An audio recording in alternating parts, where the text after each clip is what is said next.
Hi అండి, అందరికీ నమస్తే. Welcome back to Satvika's veg cooking. ఈరోజు మేతి కూర టమాటో చట్నీ ఎలా ప్రిపేర్ చేయాలో చూపిస్తున్నాను. ఫస్ట్ స్టవ్ పైన ఒక గిన్నె పెట్టుకొని దాంట్లోకి ఒక హాఫ్ కప్పు పల్లీలు వేసేసుకొని ఫ్రై చేసేసుకోండి.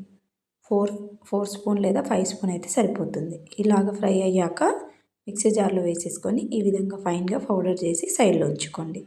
ఇప్పుడు స్టవ్ పైన అదే గిన్నె పెట్టేసుకొని ఒక 8 పచ్చిమిర్చి వేసేసుకొని బాగా ఫ్రై చేసేసుకోవాలి.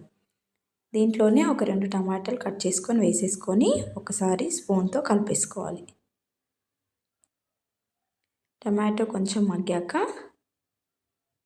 దీంట్లోకి 5-6 వెల్లుల్లి వేసేసుకోవాలి. మేతి కూర కూడా ఒక 2 కట్టలు తీసుకున్నాను. బాగా కడిగి వేసేసుకోండి. ఈ విధంగా ఉడికాక స్టవ్ ఆఫ్ చేసేసుకోండి. దీంట్లోకి కొంచెం జీలకర్ర, కొంచెం పసుపు వేసేసుకొని మిక్సీ జార్లోకి వేసేసుకున్నాక 1 స్పూన్ సాల్ట్ వేసేసుకొని మిక్సీకి పట్టేసుకోండి. ఇప్పుడు స్టవ్ పైన అదే గిన్నెలోకి కొంచెం ఆయిల్, ఆవాలు, జీలకర్ర, కొంచెం కరివేపాకు వేసేసుకొని పోపు వేసేసుకోండి. ఇప్పుడు చట్నీ ఈ విధంగా పట్టాక ఒక గిన్నెలోకి ట్రాన్స్ఫర్ చేసేసుకోవాలి. మొత్తం వేసాక పోపు కూడా వేసేసుకుంటే మేతి కూర టమాటో చట్నీ అనేది రెడీ అయిపోయింది. వేడి వేడి అన్నంలోకి చాలా బాగుంటుంది.